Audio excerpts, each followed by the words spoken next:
E ele foi internado de manhã, o pai estava na fazenda,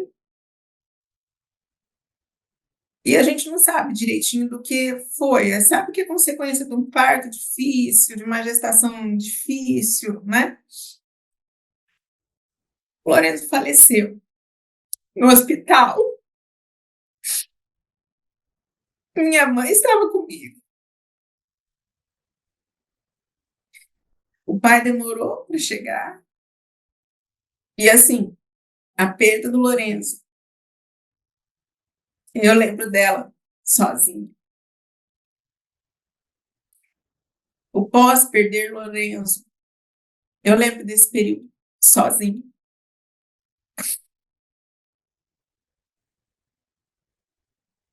Eu lembro de carregar o Lourenço doente para cima e para baixo de madrugada, sozinha.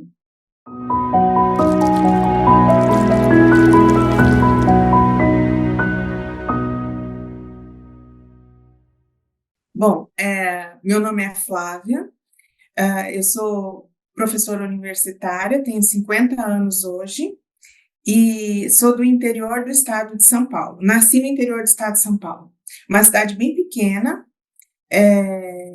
e saí do interior do estado de São Paulo para fazer faculdade, para estudar.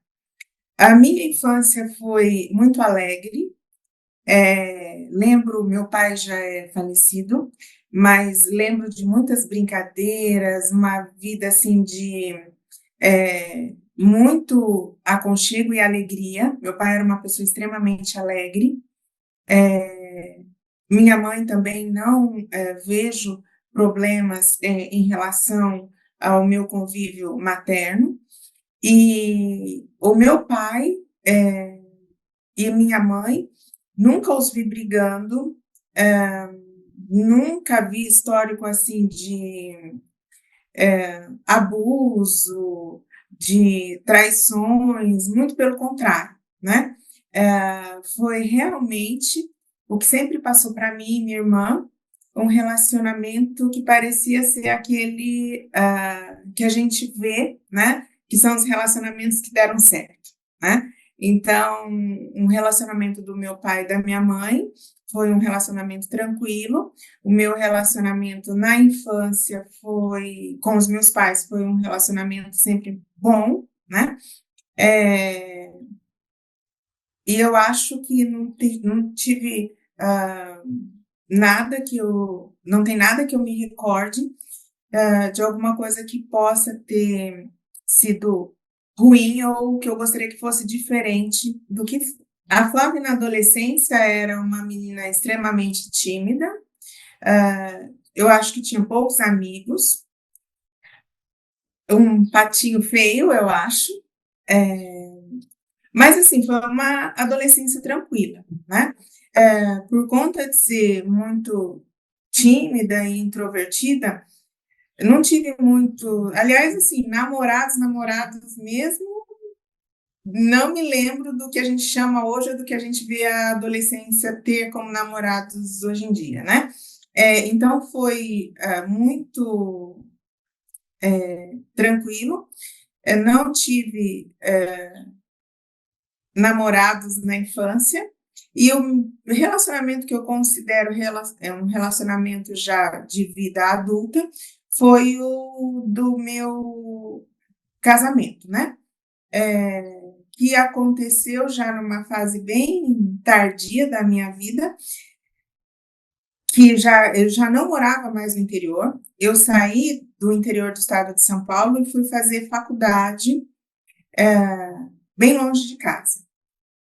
Fiz a graduação, logo em seguida eu comecei o meu mestrado, né, ali na Unicamp. E já morava longe de casa, na graduação morei longe dos meus pais, no mestrado morei longe dos meus pais, um namoradinho um aqui, um outro ali, mas nada que de relevante. E aí, no final do meu mestrado, bem no finalzinho mesmo, eu estava terminando a minha apresentação do mestrado, né, do final do mestrado, em casa num domingo à tarde. Nós morávamos numa república só de meninas, e uma das minhas amigas conheceu um moço de São Paulo, e esse moço de São Paulo, quando foi levá-la em casa, estava com um amigo. E esse amigo era o meu ex-marido. Eles entraram num domingo à tarde, entraram em casa, né? Enquanto a minha amiga descia as malas, desfazia as malas, e eu o conheci naquele dia, né? Conversamos assim na sala, e ele, segundo ele falou que se encantou. E começou a me ligar todos os dias. Naquela época só existia o telefone fixo, né? Nós tínhamos na República. Começou a me ligar todos os dias e começou a vir. Campinas, muito próximo de São Paulo, ele morava em São Paulo. Ele começou a ir, né, para minha casa, e começamos a praticamente nos ver. Nós nos víamos quase que dia sim, dia não.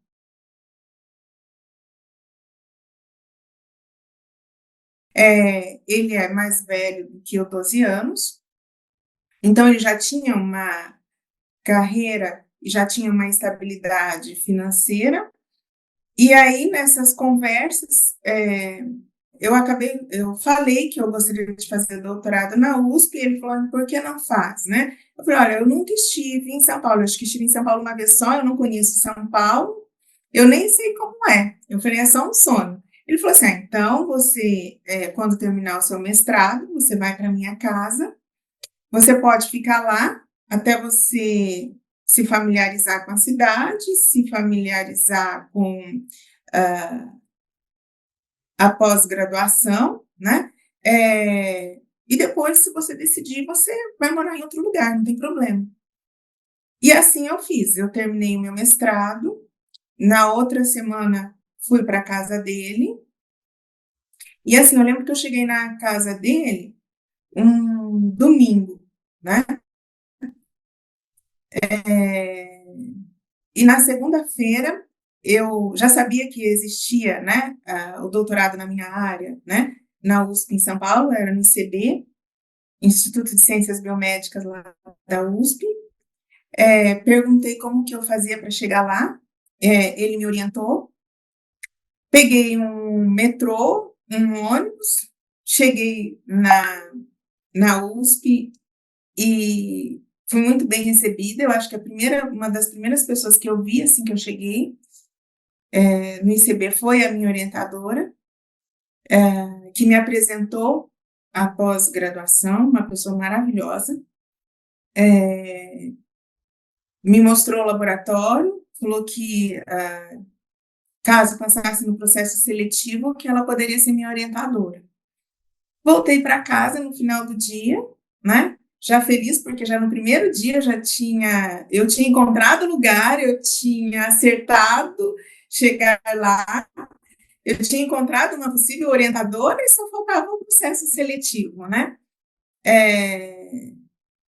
Estava orgulhosa, assim, mas quando nós somos novas, né, tudo parece um pouco mais fácil.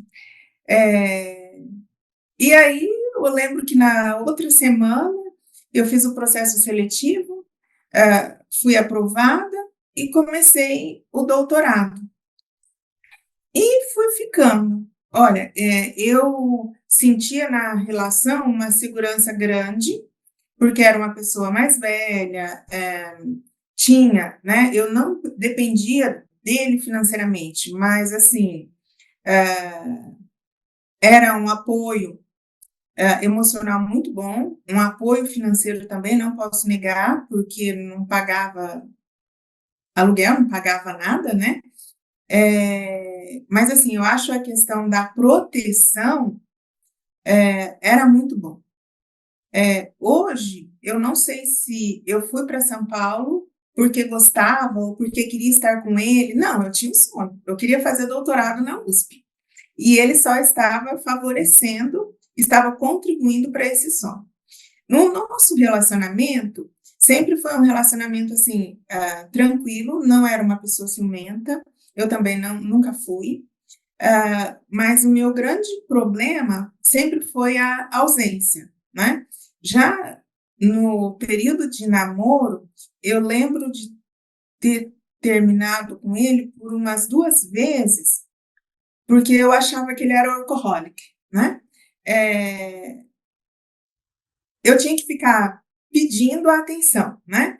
Eu lembro que uma época, eu cheguei a terminar, porque já fazia quase uma semana que eu não o via praticamente morando na mesma casa que ele, né. Ele chegava muito tarde, saía muito cedo, e aí eu lembro que eu liguei para ele e terminei por telefone.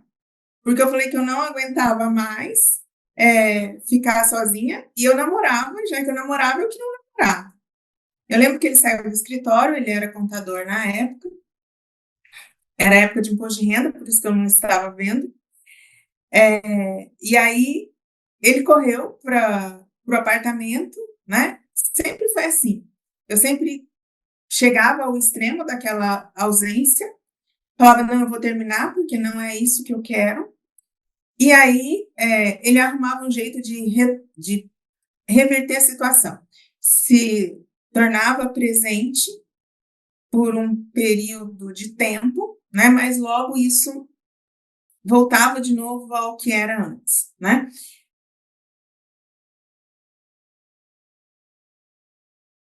E eu fui casada com ele por 20 anos. Se alguém me perguntar hoje, Flávia, qual foi o motivo da sua separação? O motivo da minha separação foi solidão. Eu fiquei 20 anos casada com uma pessoa que, se alguém me perguntar hoje, qual é a marca de cerveja que ele gostava, eu não sei. Se alguém me perguntar hoje, qual é a comida preferida dele, eu não sei, né?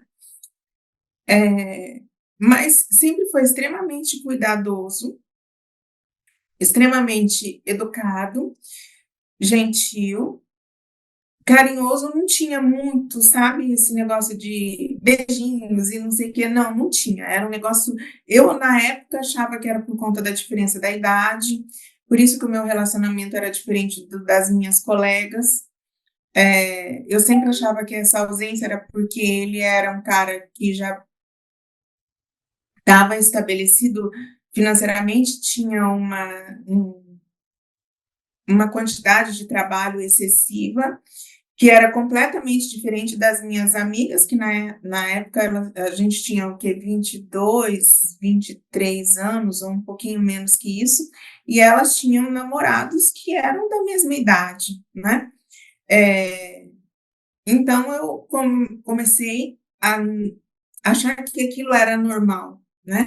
A ausência era normal, porque ele era mais velho, ele tinha responsabilidades diferentes do que os os namorados das minhas amigas, né? Então eu era um casal, nós formávamos um casal diferente, então essas diferenças estavam incluso eh, essa ausência, né? Eh, e foi assim, né? Durante todo o período de namoro, e é interessante porque a gente fala assim, a gente tem sinais o tempo todo, é que a gente não presta atenção, e se presta atenção, a gente resolve fazer uma leitura equivocada da situação para confortar o coração, né. Eh, depois do nosso, eh porque eu fui para São Paulo, fiquei os 4 anos do doutorado em São Paulo.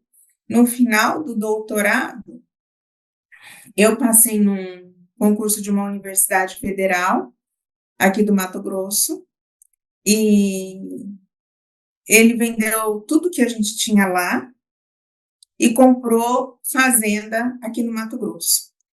E aí uma coisa que hoje eu percebo também, que eu tive que aprender depois da minha separação, eu me separei há 5 anos e consegui me divorciar o mês passado, dia 14 de novembro. Uma coisa que eu percebi depois que eu me separei é que, assim, essa proteção, esse cuidado que era excessivo que eu normalizava isso, porque eu falava: "Ele cuida muito, ele cerca muito", porque é mais velho e também para compensar a ausência dele, foi me levando para um estado de alienação, no sentido bem financeiro, né. Eu lembro que quando eu me separei, eu não tinha noção do valor do dinheiro. Eu via alguma coisa que eu precisava comprar, eu perguntava para quem estava do lado e falava assim: "Esse valor que eles estão me cobrando, que eles estão pedindo por isso é caro ou é barato?".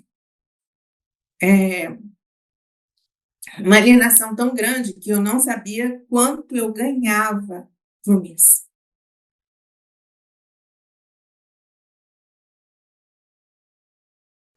E eu lembro de uma vez que, já fazendo terapia, né, eh, a minha terapeuta começou a falar assim: "Olha, você precisa começar a cuidar da sua vida, e cuidar da sua vida inclui também as questões financeiras, né. Você precisa ter controle do que você gasta, como você gasta". Eh, e aí eu lembro que um dia eu virei para ele e falei assim: "Paulo, eu quero o cartão do do meu", eu falei: "Do meu pagamento. Eu quero o cartão, porque eu quero sair para pagar as minhas contas", né. Isso era tipo 1 hora da tarde. Ele falou assim: "Não, o seu salário já acabou". Eu falei assim: "Mas como assim acabou?", né. Ele falou assim: "Fábio, você tem noção de quanto você ganha por mês?". Ele falou assim: "Você tem noção dos gastos dessa casa? O seu salário não dá para pagar essas coisas", né. E realmente eu tinha uma vida, extremamente fora do meu padrão que eu tenho hoje, né. Eu tinha, uma ajudante que ficava em casa, que na época a gente chamava, né, de, ajudante do lar, que era uma senhora que trabalhava para mim, fazendo a limpeza da casa. Eu tinha babá do dia, eu tinha babá da noite. Eh, eu não tinha noção. Ele falou assim, como aqui é cidade do interior, por exemplo, tudo que você vai e compra nas lojas, tipo assim, eu vou marcar aqui, depois, ele ia pagando, né. Compra do mês, não existia compra do mês. Toda vez que ele vinha da fazenda, ele comprava as coisas do mercado. Então, assim, eu nem via a necessidade, do dinheiro, eu não via, eu não sabia, né. Eh, e isso foi, assim, até quando eu me separei.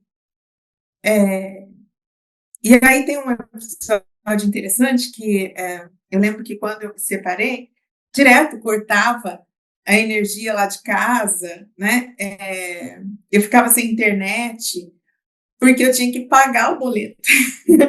E eu esquecia que eu tinha que pagar o boleto, eu não tinha o hábito de fazer essas coisas, né. Aí eu via que estava sem energia, eu estava sem energia porque eu não paguei a conta, mas eu não paguei a conta não é porque eu não tinha o dinheiro, é porque eu não era apto, né. Eh, Hoje em dia não, hoje em dia eu já consigo ter uma agenda, e lidar um pouco melhor com dinheiro, mas, o que me, causa, assim, muito, e durante muito tempo, eu me culpei, eu me não é me menosprezei, mas assim, eu me deixava numa situação de inferioridade, porque eu falava: "Gente, eu não sou uma mulher burra, eu saí de casa para fazer graduação, eu morei fora da casa, longe dos meus pais na graduação. Eu fui fazer o mestrado sozinha, não é porque meu pai ou minha mãe falaram: 'Não, você tem que fazer uma pós-graduação, é bonito fazer pós-graduação'". Meu pai era uma pessoa que tinha uma boa condição financeira, mas era uma pessoa que não tinha tantos, estudos assim. E aí, ele falava assim: "Mas minha filha", eu fazendo doutorado, ele falava assim: "Mas minha filha, você não vai parar de estudar? Você precisa ter carteira assinada", né. E o coitado, ele morreu e eu continuo não tendo carteira assinada, né. Mas assim, então, e tudo isso que eu fui atrás não é porque, por exemplo, eu tinha uma mãe que fez, né, eh saiu de casa para fazer mestrado, meu pai que era professor, né? Isso eu não tive. Foi coisas que eu desejei e corri atrás sozinha. E aí eu falei, como que uma pessoa dessa, né, criada com todo o conforto, se deixa numa situação em que, tendo um emprego estável, eu acho que eu ganho relativamente bem, é, se deixa chegar a um ponto da vida em que ela não sabe quanto custa o valor das coisas, né? Como que essa mulher se deixa tendo uma profissão, indo trabalhar todos os dias, saindo de casa todos os dias, conversando com pessoas, com colegas de trabalho que eram tão instruídos quanto, muito mais, se deixa chegar a uma situação em que ela perde o comando da sua própria vida. Porque, assim, era tudo muito fácil, tudo muito bom, e aí você vai se acomodando, né? Eu não precisava me preocupar com questões financeiras, então eu não sabia quanto valia o dinheiro. Eu tinha um conforto de uma casa boa, de empregados, e aí isso estava bom, e a ausência foi sendo suportada e tolerada, né?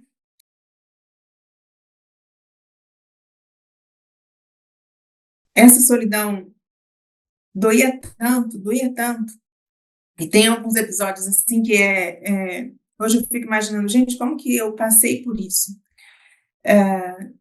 Eu sou mãe de um menino lindo, ele é adotivo, né? Eu não tive filhos biológicos, mas isso também não foi um problema. E eu lembro quando eu ganhei o Gabriel, no meu primeiro dia das mães, eu já comecei a ficar ansiosa uma semana antes, vamos imaginar que o dia das mães, né? No final de semana, eu comecei na segunda-feira já a ficar ansiosa. E eu lembro que eu liguei para ele e falei, pelo amor de Deus, não me deixe sozinha no meu primeiro dia das mães. Eu quero comemorar o meu dia das mães com meu filho, como uma família. E eu fiquei naquela ansiedade, esperando se ele ia chegar ou não. E chegou, né?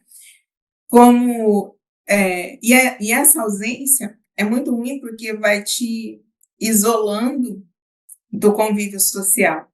Eu lembro que uma vez em casa eu fiz uma festa de Natal, não era Réveillon, e convidei amigos para ir para casa.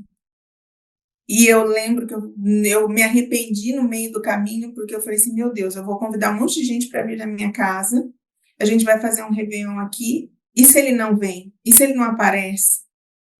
Porque as minhas amigas falavam que eu era viúva de marido vivo. Tinha uma que falava assim, eu achava até carinhoso, falava assim, que o meu marido era igual cabelinho de freira.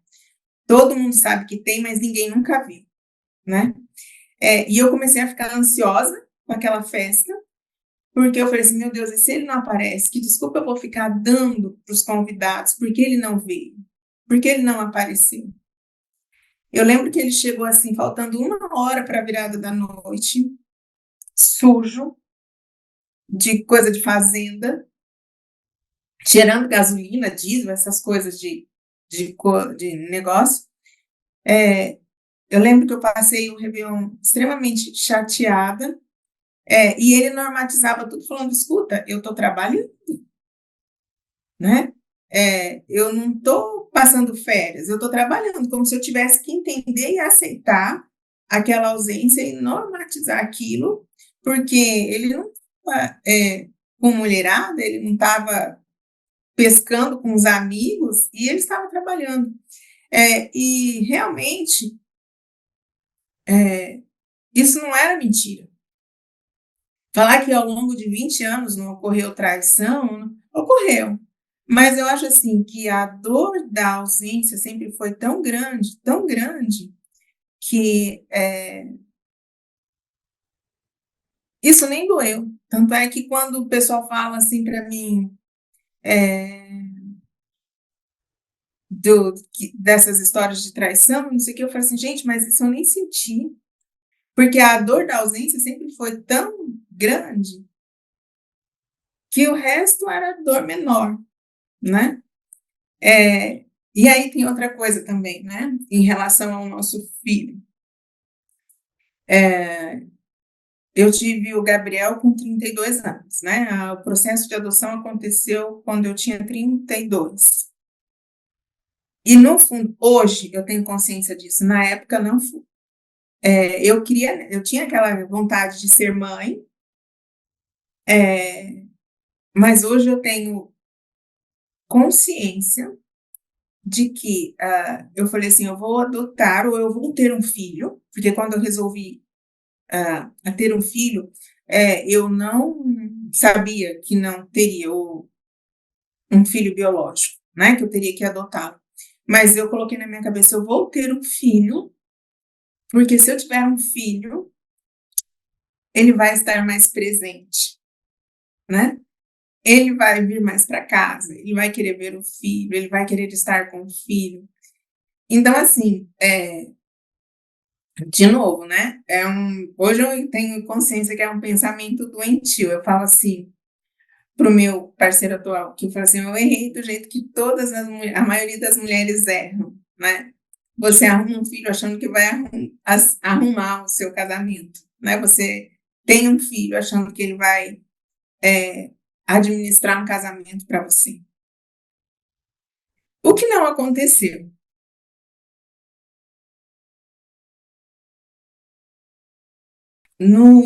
Quando eu resolvi, né, é, que gostaria de ser mãe, eu já não tomava cuidados assim com contraceptivos, nada disso. Mas nunca fiquei grávida.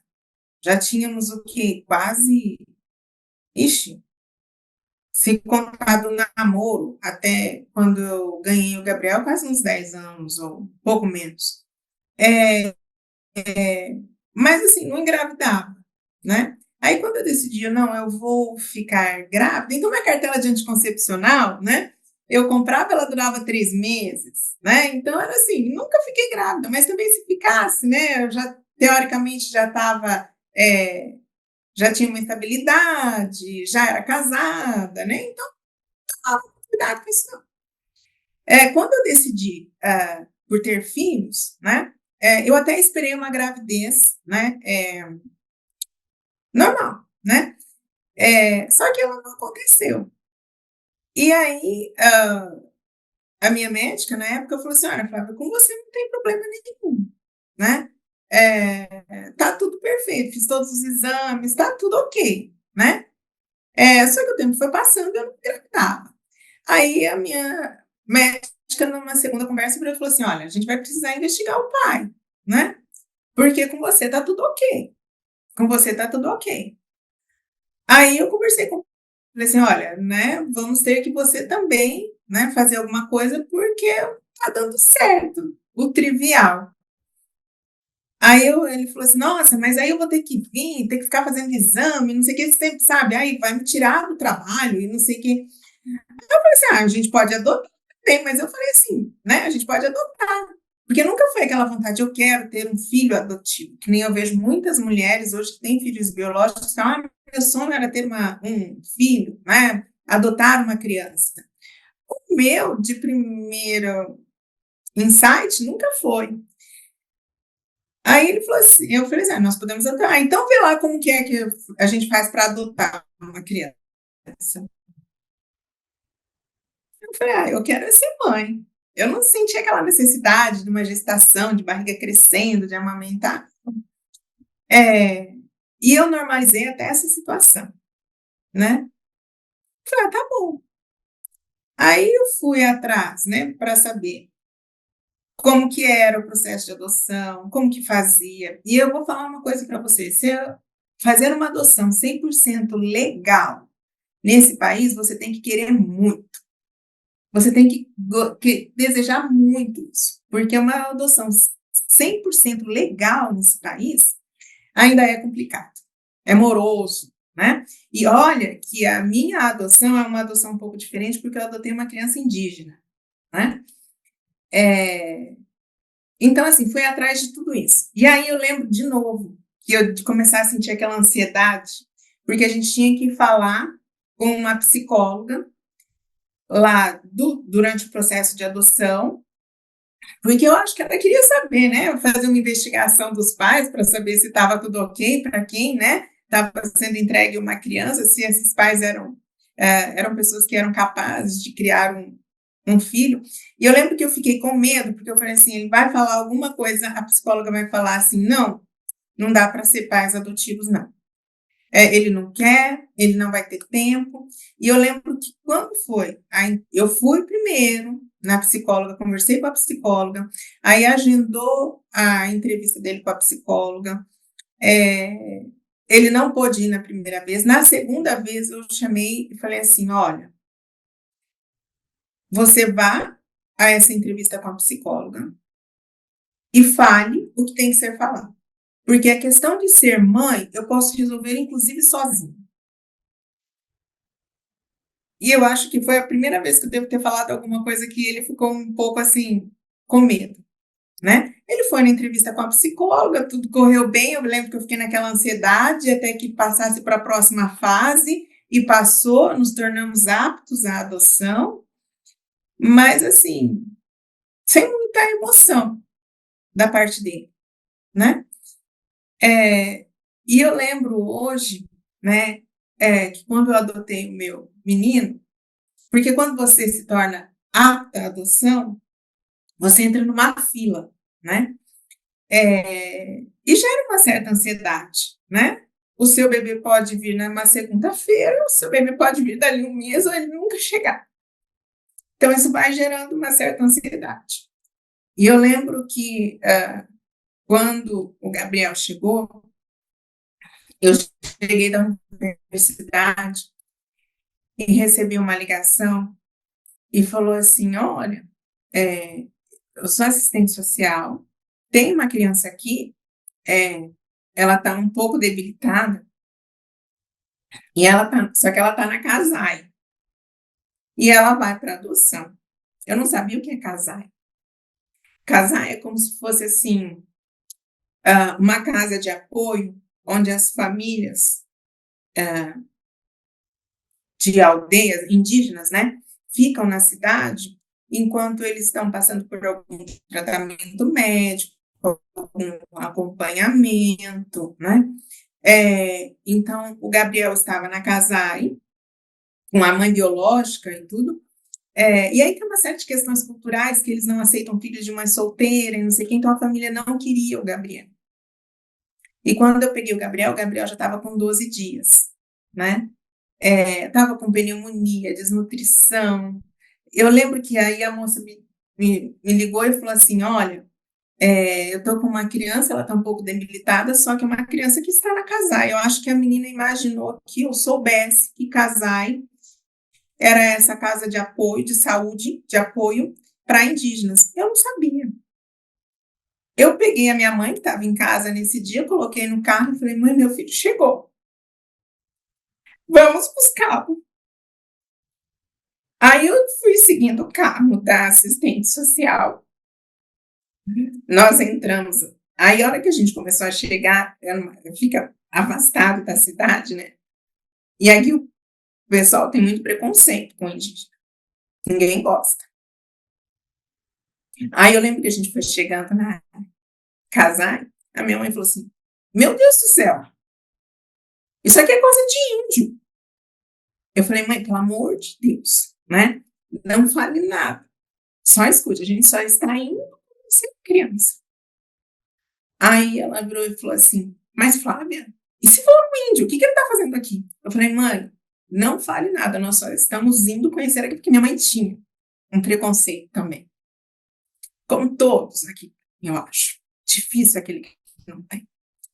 Aí eu cheguei na casa e me colocaram no quartinho da enfermagem. Tinham 3 camas, eu sentei na última cama mais afastada, assim. Aí eu lembro que a enfermeira chegou com o Gabriel, muito sujo, chorando de fome, desesperado.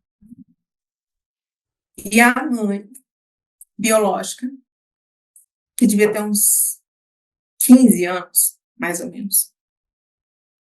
Esse menino chorava de fome, chorava. Aí eu falei assim, e aí eu conversando com a assistente social, ela me contando, eu falei assim, pede para a mãe da mamãe para ele. Aí ela pediu, aí a assistente social falou assim, a mãe não quer mais amamentar. Mas a mãe deu. O Gabriel mamou e dormiu. E aí, a, eu lembro até hoje que eu estava lá, o Gabriel chorando. Aí a assistente social me falou de como que era o processo e falou assim, você quer segurar?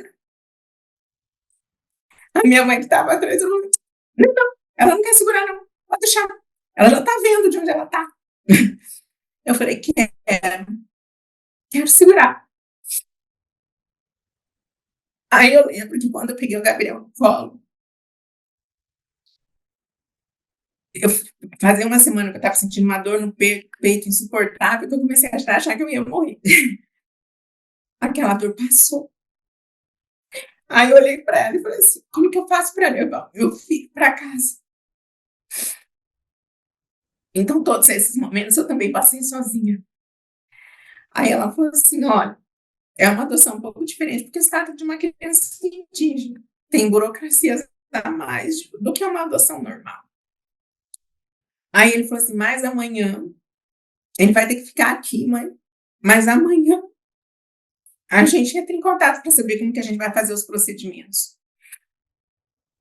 Aí no outro dia de manhã, uma enfermeira da Casai me ligou e me disse que o Gabriel estava muito mal. E aí eu pedi para tirá-lo dessa casa de apoio, mandar para o hospital, por uma pediatra, para que ela avaliasse o Gabriel. E aí eu lembro que ele chegou até na ambulância da FUNAI. E aí lá no... Tá uma outra história. Mas assim, ele chegou, a enfermeira, a médica entendeu e falou assim, nós precisamos internar esse menino urgente. Aí eu lembro que eu saí com esse menino do consultório, fui para o hospital particular que a gente tinha na nossa cidade para tentar interná-lo, sem documentação do menino, sem ser mãe legalmente da criança. E eu lembro que o pai chegou, acho que quase 2 dias depois, porque ele estava embarcando gado. Meu pai pegou meu filho no colo primeiro, do que o pai do Gabriel. E, de novo, eu achei que tudo isso estava normal.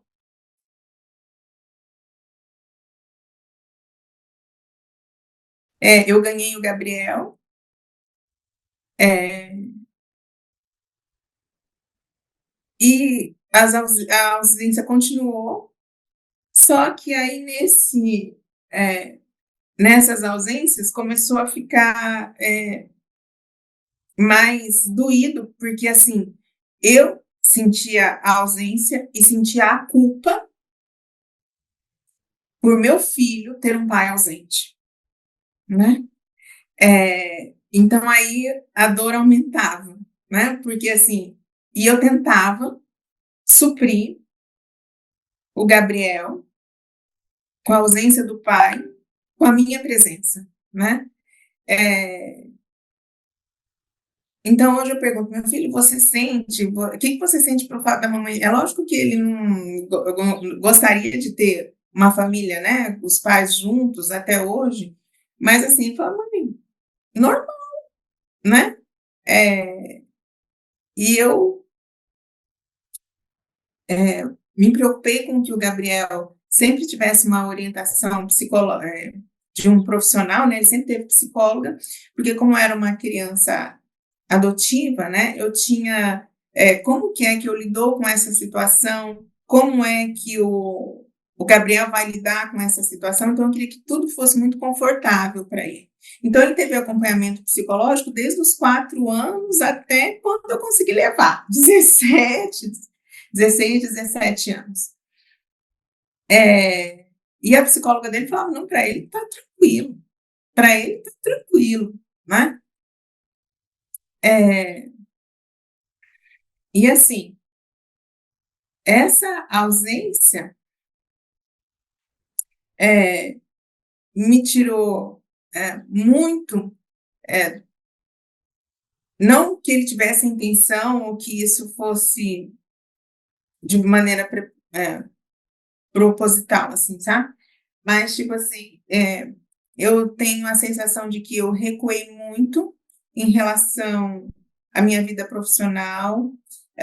O convívio com outras pessoas, nossa senhora, isso eu não tinha de jeito nenhum. Eu não sabia o que era sair aos finais de semana, eu não sabia o que era jantar na casa de amigos, porque como é uma cidade de interior e assim, é sempre um convívio da família, que você não tem o hábito de ficar saindo à noite sozinha, você não tem o hábito, né, de frequentar a casa dos amigos sem o marido, e toda vez que eu ia, eu tinha que ficar dando desculpa, e o peão não foi, e o gado que não sei o quê, aí teve uma hora que eu me cansei desse negócio que eu simplesmente não ia mais.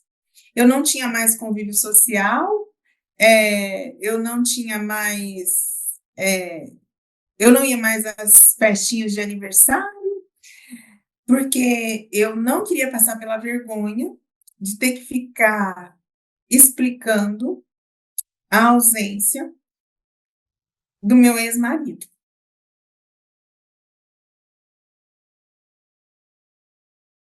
Essa tomada de decisão de me separar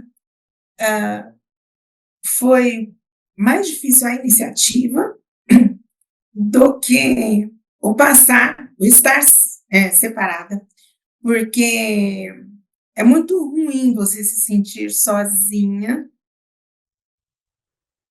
teoricamente tendo alguém, né? É muito mais fácil você estar só, sendo só. Muito, muito mais fácil. Você não ter que ficar tendo que dar desculpa o porquê que você está indo nos lugares sozinha, porque o seu ex-marido não quis estar com você naquele lugar, naquele dia, naquela, né? E falar assim, olha, era porque era um relacionamento péssimo, era porque era só brigas. Ao longo de 20 anos, eu não lembro de ter tido uma conversa ríspida, assim, ao ponto de escutá-lo gritar comigo ou de eu gritar com ele. Isso nunca teve. É muito ruim a gente ver uma inércia de 20 anos para algo que já te incomodava no estágio de namoro. Como que alguém passa um namoro se sentindo sozinha, passa 20 anos se sentindo sozinha, é mãe se sentindo sozinha. E assim, o que começou a acontecer, né? Eu chorava muito antes de ter o Gabriel, chorava com o Gabriel, e o Gabriel é uma pessoa assim, a gente tem uma ligação muito grande nós dois, sabe? Que assim, ele percebe quando eu estou triste, isso foi desde pequenininho. E aí eu sempre falava para ele, né? A mamãe tá com dor de cabeça. A mamãe tá com dor de cabeça. Então hoje, ele já tem 18, né? Hoje, quando ele percebe que eu estou triste, ele fala assim, mãe, você tá com dor de cabeça, né?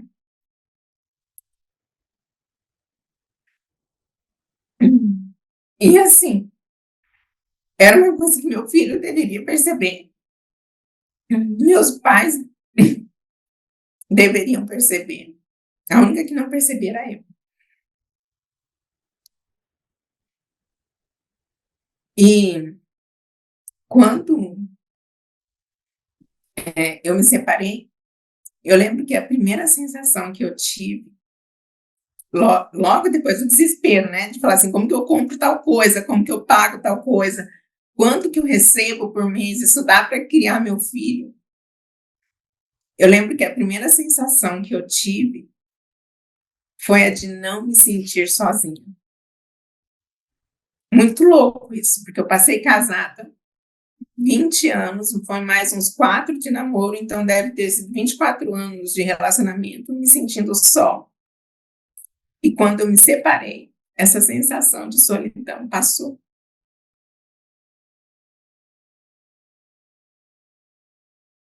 Eu me lembro que quando eu tomei a decisão de eu não quero mais isso, né? Eu comecei a prestar atenção em outras pessoas, né?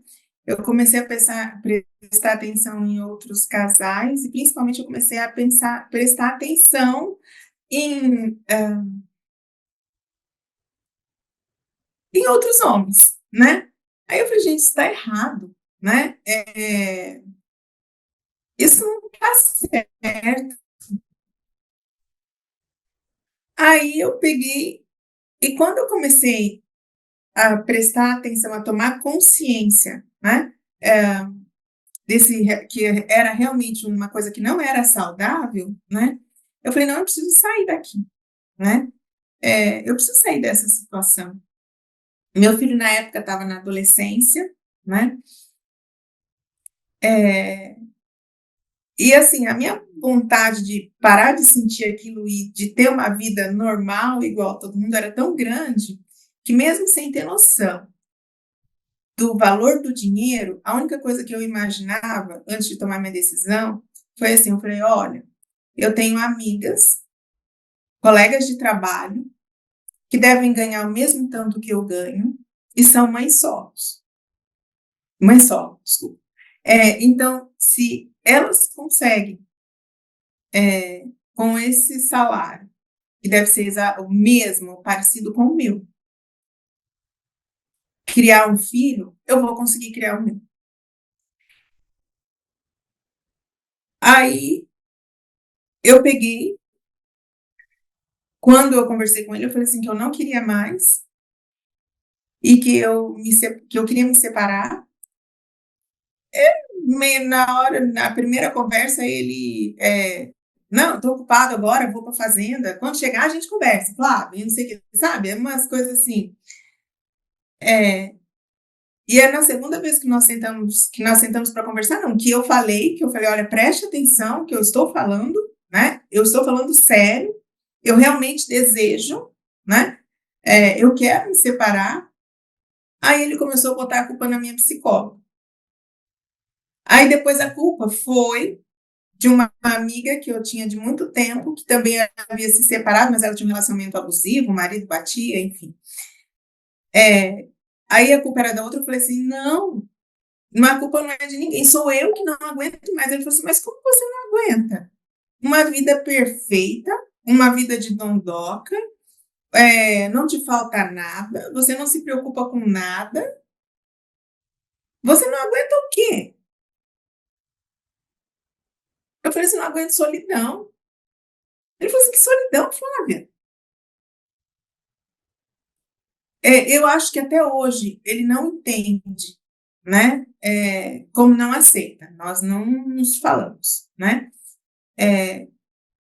Essa questão da solidão. Para ele, na cabeça dele, ele sempre foi um pai bom, né?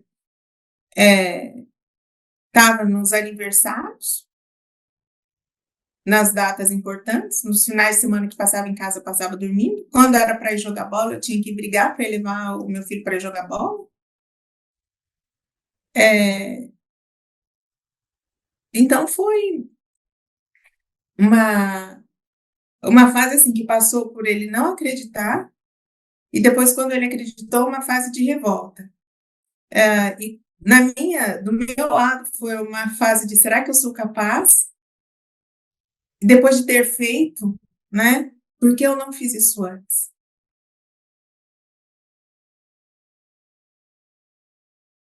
Outra situação também que eu resolvi normalizar, achar que era tudo bem, que era normal, que talvez fosse assim mesmo, foi que eu tive um segundo filho, também adotivo. O primeiro do segundo são 2 anos de diferença. E como eu disse, meu primeiro, né, o Gabriel é de origem indígena, e aqui o pessoal tem um preconceito às vezes velado, às vezes não, sobre os indígenas, né? É, aqui eles falam assim, a gente não gosta de índio. Aí eu adotei. Aí quando o Gabriel estava com 2 anos, eu não pensava em ter outro filho, eu não queria, eu achei que já estava suprindo as minhas necessidades, né? Mas aí uma conhecida me ligou e falou assim, Flávia, tem uma criança aqui é, que acabou de nascer e é uma criança indígena também. E a família não quer, é, e ela também vai para adoção, né? E aí eu fui para conhecer, eu coloquei o nome de Lourenço, eu fui para conhecer o Lourenço. Disseram que o Lourenço era uma criança que nasceu de 9 meses, como toda criança normal, mas não, né? É, provavelmente era uma criança prematura, uma série de problemas. De novo, eu peguei um recém-nascido, fui para um hospital, só que aí eu já estava conhecida como a mãe do Indinho, né? Então já foi mais fácil do que a primeira situação. Eu levei o Lorenzo para o hospital, o Lorenzo ficou internado uma semana, depois foi para casa, e era aquela criança, o Gabriel sempre foi doentinho também, mas o Lorenzo era muito mais. E assim, sempre aquele negócio, né? O Lorenzo adoecia, de madrugada eu saía correndo com o menino para o hospital, voltava, até que um dia o Lorenzo começou a passar mal. O Lourenço deve ter ficado comigo 2 meses. O Lourenço começou a passar mal, sempre com o abdômen muito distendido, mas sempre levando nos médicos e tudo. E ele foi internado de manhã, o pai estava na fazenda, e a gente não sabe direitinho do que foi. Sabe que é consequência de um parto difícil, de uma gestação difícil, né? O Lourenço faleceu no hospital. Minha mãe estava comigo. O pai demorou para chegar.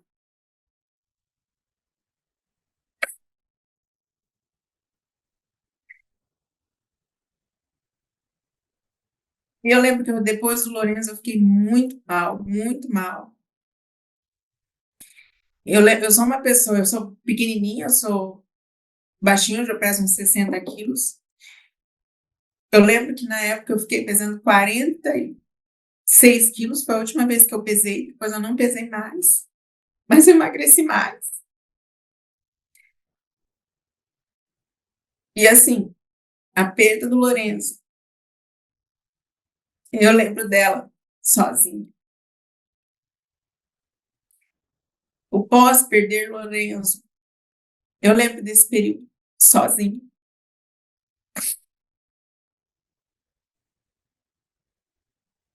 Eu lembro de carregar o Lourenço doente para cima e para baixo de madrugada, sozinha. Sozinha assim, né? Tinha a babá da noite cuidando do Gabriel, tinha, né, alguém em casa que trabalhava em casa,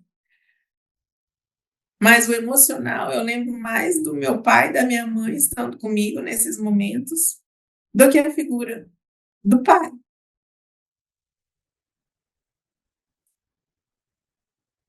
E aí eu normalizava porque tá trabalhando,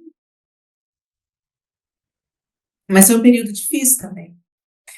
Então foram 2 crianças nesse casamento, as 2 adotivas, as 2 de origem indígena,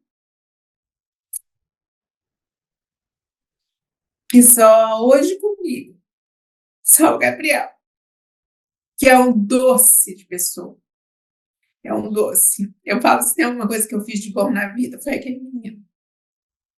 Extremamente educado, gentil, carinhoso, meigo.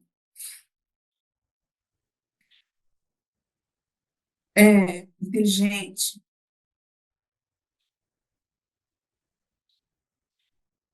fez a caminhada mais fácil. Devo muito a essas crianças.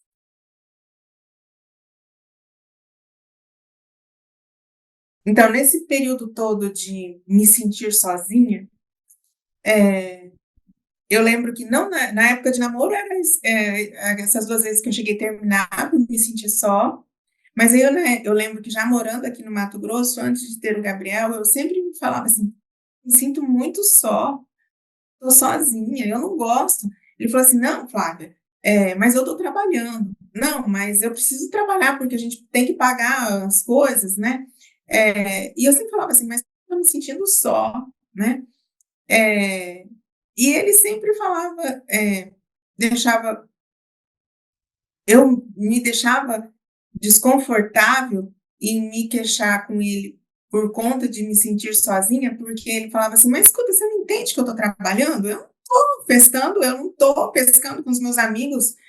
Eu falei: "Mas isso não é normal, né". Eu falei assim: "Eventualmente, né, você sentir só e coisa e tal, você não querer que a pessoa esteja perto, né, e isso eu até entendo quando, né, mas assim, essa ausência todo o tempo inteiro, eu não aguento mais me sentir sozinha".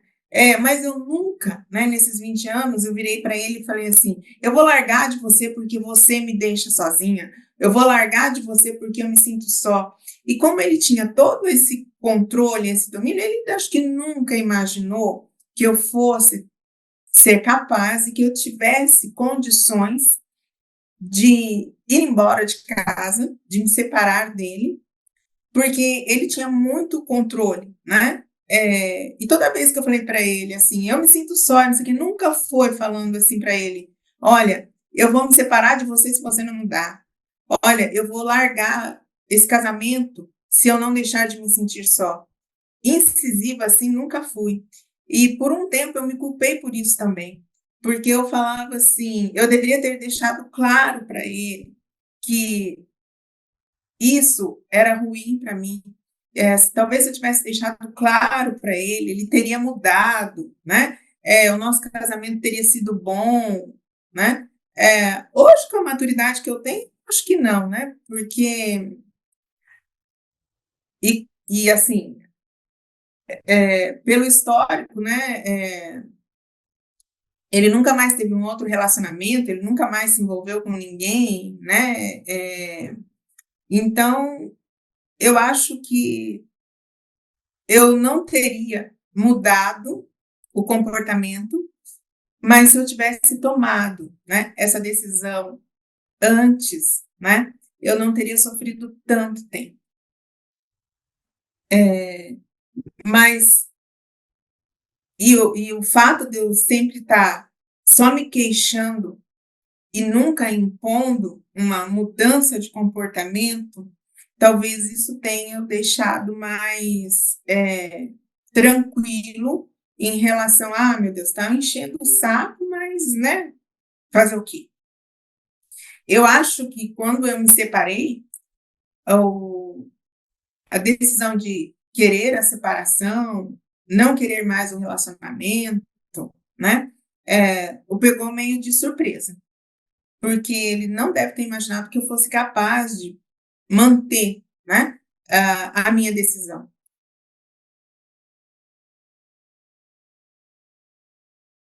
O Gabriel hoje tem 18, fez nesse mês de novembro.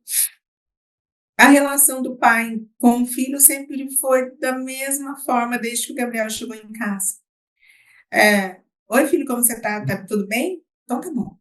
"Ah, o papai veio na cidade para mandar arrumar uma peça do trator, não sei o quê, vamos almoçar". Vai, pega para almoçar.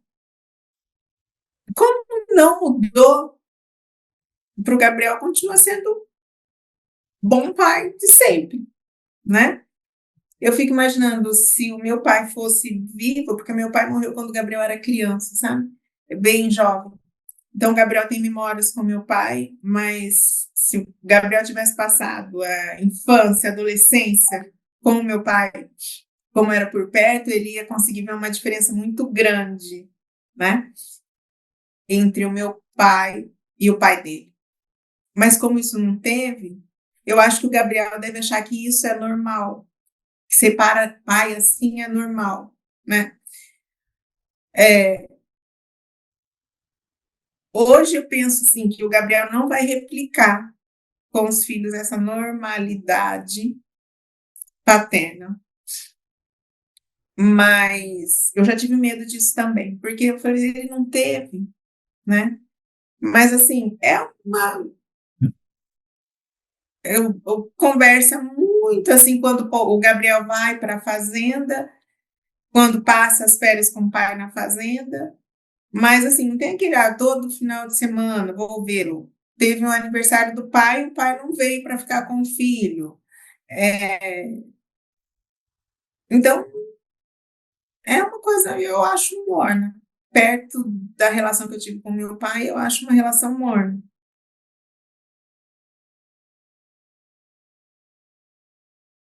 Eu acho que eu me enganava a respeito disso também. Porque, assim, eu acho que a minha autoestima estava tão baixa quando eu conheci o meu atual marido, que eu tinha questões assim. Eu virava para ele e perguntava: Você me acha bonita? É bom conviver comigo? Você sente tesão em ficar comigo? Eu perguntava isso quase diariamente. Diariamente. Então, alguém que carrega esses questionamentos, né, e que precisa que o outro lhe diga que não, você é uma mulher linda. Não, Flávia, eu te acho extremamente inteligente. Flávia, eu sinto um tesão por você fora do normal. Para você necessitar que outra pessoa fique reafirmando isso, né? Você tem que ter passado por um processo de rejeição muito grande. Então, eu não sei. Eu acho que eu me enganei em relação a isso também. Assim, a gente sempre acha que um relacionamento ruim, né? É só aquele em que existe brigas, traições, um é muito hostil com o outro, agressões, né? O meu não teve nada disso. Nós nunca usamos de hostilidade um com o outro. Ele nunca foi grosseiro comigo. Ele só não era carinhoso como o relacionamento que eu tenho hoje, mas isso eu aprendi que pode ser assim, não sentia falta antes, ou pelo menos achava que não. Mas, assim, a ausência num, num casamento, ela existe, e eu vejo várias amigas que têm um marido ausente e normalizam, desculpa, essa situação. Eu falei, e eu penso comigo, gente, não é para achar isso normal. Não é para achar, se sentir só. É lógico que a gente precisa do nosso momento de solitude, né? Mas sentir solidão tendo ou andando, caminhando na vida com outra pessoa, sentir solidão é errado. Não deve ser certo.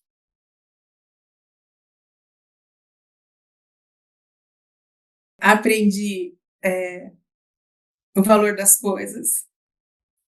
Descobri que as coisas são muito caras.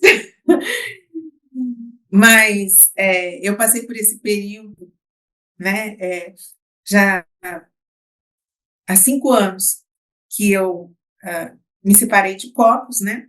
Do pai, a gente praticamente o contato é pelo WhatsApp, e a mensagem que a maioria das vezes, quando eu encaminhava mensagem, né?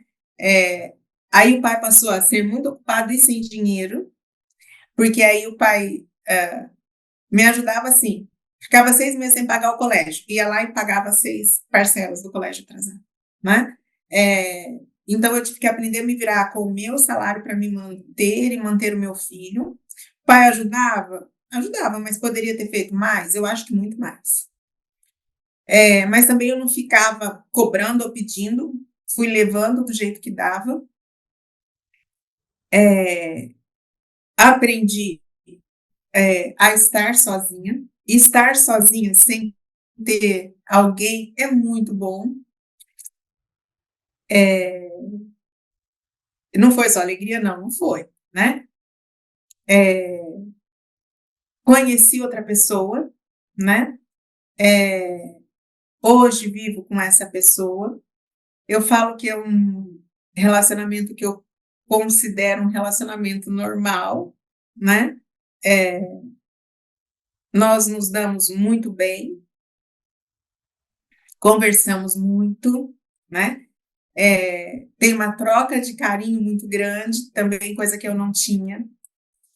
Eu lembro de ter que pedir para me abraçar. Nesse relacionamento atual, eu não preciso pedir. Hoje, né, às vezes eu ainda sinto, né, que deveria ter feito antes de forma diferente, mas enfim, o tempo passou e assim ficar me queixando, né, de águas passadas, né, não vai resolver muita coisa. Então hoje eu estou mais calma, mais segura. A guarda do Gabriel e essa questão de pensão, de valores, eu resolvi um mês antes do Gabriel fazer 18 anos. O meu divórcio, eu assinei no dia 14 de novembro, não porque eu não quisesse fazê-lo antes, queria, e muito, mas eu não tinha condições financeiras para isso, e nunca foi um desejo, nunca foi um desejo do meu ex-marido, né? Eu não tive esse problema, assim, de só no início que houve aquele negócio, né? Vamos voltar, olha o que você está fazendo, olha, né? Presta atenção. No início, sim. Depois, não mais. Eu não foi uma pessoa que me incomodou, que me atrapalhou, não me ajudou da forma que eu acho que deveria. Mas, se fosse por ele, nós estaríamos casados até hoje, no papel. Porque tem questão de patrimônio, esses negócios assim, né? Mas me divorciei no dia 14 de novembro e agora a gente está começando a falar sobre negócios, né? E que está me fazendo muito bem, né? Porque aquela pessoa alienada de antes, hoje sabe falar, não, esse acordo para mim não está bom. Esse acordo eu não quero.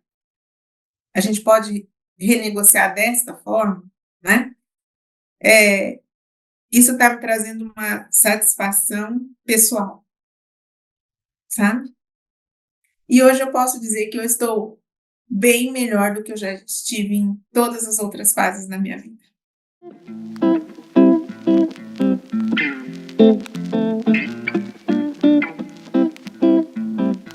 E aí, o que você achou da história da Flávia? Comenta aqui para eu saber e compartilhe esse vídeo com todo mundo que você gosta.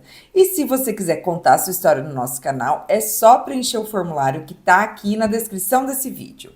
E a próxima história é da Fernanda, que trabalhou de graça para o ex-marido dela, sabe por quantos anos? Por 10 anos. Pois é, você não pode perder, então já se inscreva agora no canal e ative o sininho para o YouTube te avisar quando for ao ar.